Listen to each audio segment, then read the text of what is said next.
in the office this morning reviewing trail camera footage. That's the topic of today's video. Is this time of the year I really encourage folks to really look in depth of what they're actually gathering when it comes to trail camera footage, whether that's cell cam footage that's being directly sent to you, or if that's a card pull. Like we've always said, if you're in an area with cell service, highly recommend them. We are switching everything over to the new Meyer cameras here, so hopefully I'll be bringing to you some of that good footage here and some pros and cons of what we're finding. But today's topic is this time of the year, which is the end of August. We're going into the more crucial time here as far as watching movement and our own movement, pressure, and scent control around these areas. Now, if you follow along with us, you guys know that a lot of my cameras, all of my cameras right now, are set on licking branches and mock scrapes out in front of them. Like we've said before, it's a huge inventory stick is what I like to refer to it as. But you'll also know, because of past videos and because what I teach and preach here, is I won't show you too many camera photos or videos on the edge of food plots. And the reason for that is that's a destination food plot when I don't like to transition my cameras during the year. You'll see a lot of guys, especially there's some guys in the industry that even teach this, and I'm not one of those guys. I don't like transitioning cameras throughout the season. And the reason that is it's another implement or another step in pressure that can be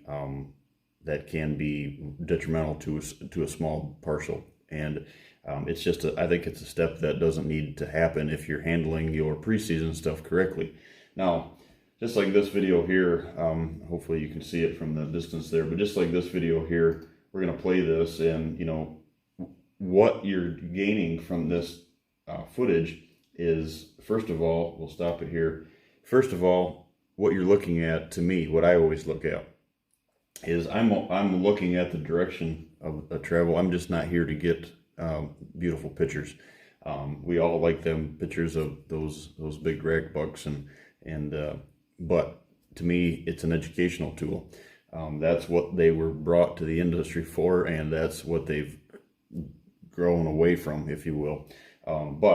So I don't like to transition those cameras. So I don't take them. I don't initially put them on mineral sites. I don't put them on the edge of food plots and then transfer them into my hunting setup. So what I do is I use it for a tool after I hang the cameras in July, let's say June or July.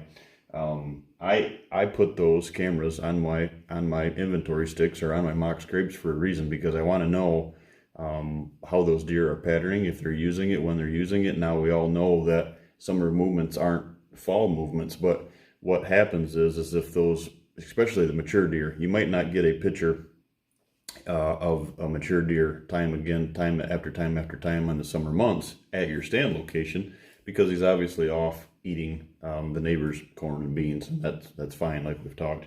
But the reason that I hang them there is because if he, let's say in July, let's say we hang it the 15th of June, and within a week or two I get a picture of a mature buck, and then he's gone, and then I 2 weeks, 3 weeks down the road, I get another picture of him, and then what I find a lot is I start getting the more predominant pictures as far as regular pictures in the first week of September, and we're going to talk about that real quick here at the end of this. This is the reason that I do that. I'm at the stand locations, because if a mature buck is going to come through your area, through your stand location, hopefully, that's why we all set these spots up to create that perfect point of impact, something we can get in and out of undetected and be ahead of the nose of these critters. What we're gaining by this trail camera, what you need to be gaining for this trail camera footage, is just simply that: direction, time. And if a mature buck is coming in there, if he does it once in the summer, if he does it twice in the summer, he will do that switch. That is a alert to you that he will do that. You're in the right spot. He is coming back to those patterns in the fall. Now, when will that be? Will that be the first week of October? Will that be November? Will that be a rut cruising spot? That all depends on the spot itself. But this situation, in this location where this camera is, it's easy for me to access it. It's actually right on my driveway, and right off the edge of my driveway, and this access is down into my food plot, and so I don't have to cut the line of travel. I pull up to it, I walk up the bank away from the gap in the fence, and I walk up to the side here, and I pull my card from over the fence, and I'm back in the truck 3 steps later, and I'm up, back out. That's the ease of gathering the card. The second thing is like we said, the study in the Times. This is 7:43 or 7:40 in the morning, 7:40 a.m. And this one here was was August 22nd. So just watching that time and time again, I can let this video run out to the end, and just watching this doe and what she's looking at, and what time she was there, and me knowing that some of these other these other clips that I'll show you here, it's just a conglomeration of photos and videos. Most of mine are on videos, but of how they're coming in there, when they're leaving. Are they coming back through there in the evening? Can it be a morning and evening spot because of the way you can access it? Is it a morning stand only? You should be able to determine a morning stand from a evening stand without your camera, but this is just a way to coin that, and to get that set in stone that's what they're going to use. So this spot here, another thing this tells me is the house farm here is very small. And we're switching to our new property here shortly. But here, as we are right now, this farm is very small. So I had to create my doe bedding. So this is actually on the other end of the other side of my food plot from where I created my doe bedding. So what it tells me is these does, 7:40 in the morning, they're coming back from the agricultural fields that are half a mile to the east of me. They're transitioning back through here, through this fence gap, hitting the food plot on their way back to bed in that bedding to the west. So in the evening, what you're going to find is these does are out of their bedding area, back through, and about that 7, 8, 9 o'clock at night right now, still during the summertime hours in the heat. Then they're coming back through, and they're heading back out to the agricultural. So what's that tell us? That tells us that my bedding area is working. That's where they're heading. And folks, this is on 12 acres. So 3 camera locations on 12 acres, and and every one of them is on a mock scrape. And so it's telling us a lot of information. Now, the other stand location I can show you is that one just gets the evening, a lot of the photos in the evening of the mature bucks that we do have coming through, going down through our area of our mock scrape and water hole there, and they're transitioning down through, going towards the backside of the doe bedding. So what's that tell me?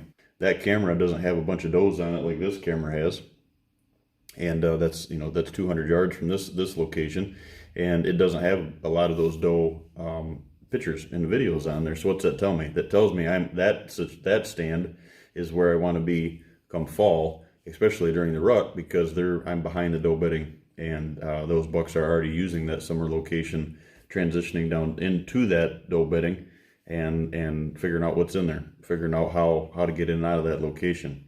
So very powerful tool to watch is to understand these trail cameras. Really dig deep into them, guys. Don't just look at the pictures. And like I said, I recommend is and you can see the past video that I did here just a few weeks ago. We can tie that into that real quick, or this real quick. Is we had last year, I hung for purposes of teaching here, I hung the trail camera on the side of the food plot, and that we put here on the house that had never had a food plot on it before. And guys, keep in mind, it was lightly planted in rye because I had a bunch of excavation I wanted to do to it. So I didn't overseed it. I didn't do hardly anything to it, but just broadcast some rye on it late in like September. And we were getting 5 times more pictures in our transition areas than we were on our food plots.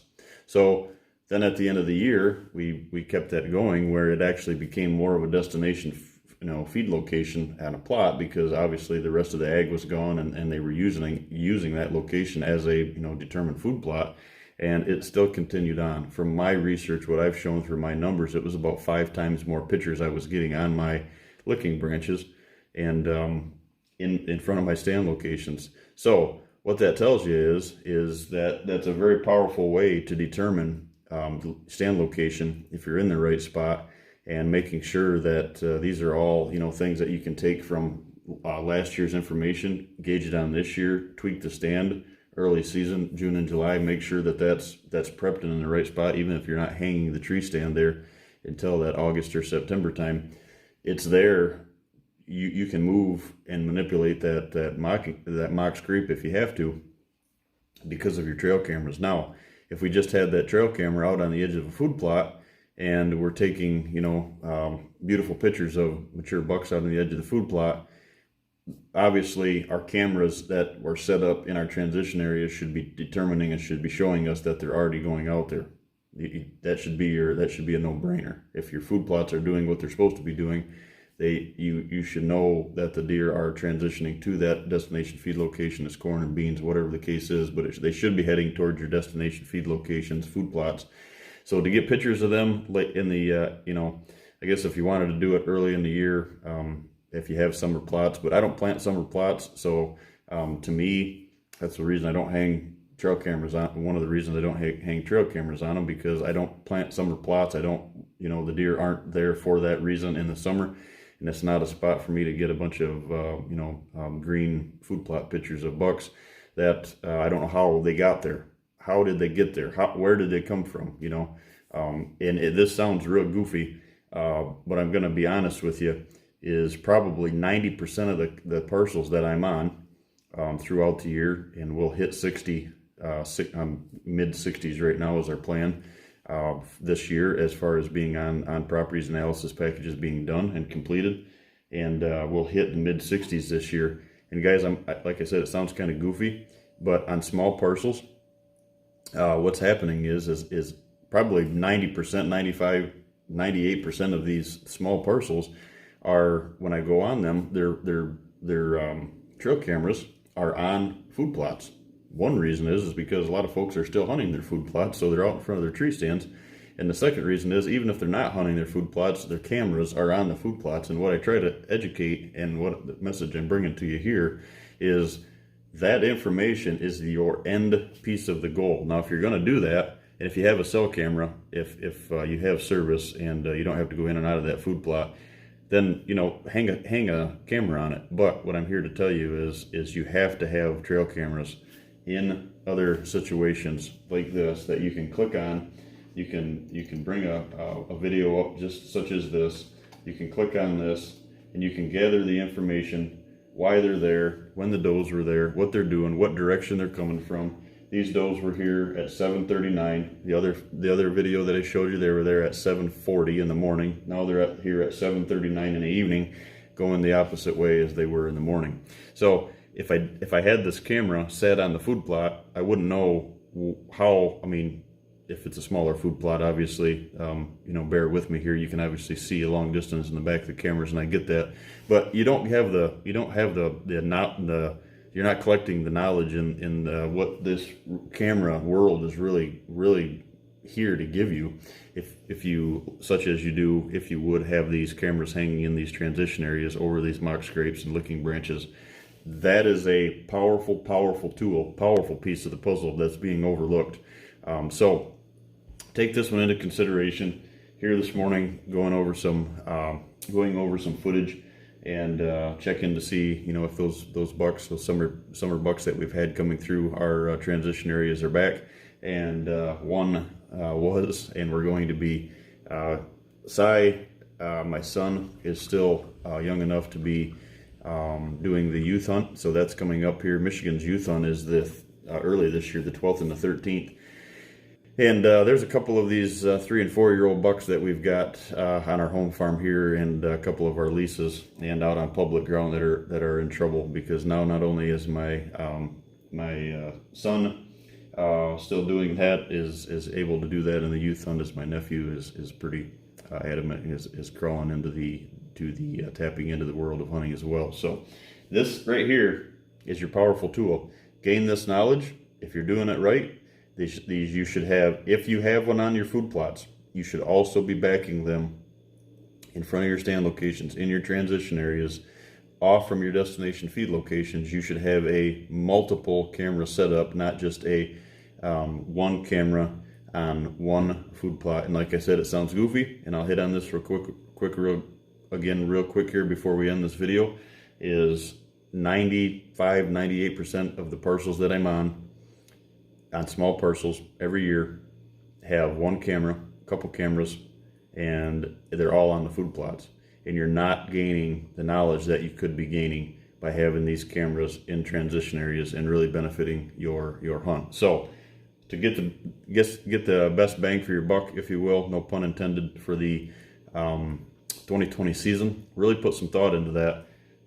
Get these stands, or these mock scrapes, made in your transition areas, in front of your tree stands. Get the cameras on those in conjunction, if you're going to keep these cameras on the food plots, and start tying this information together.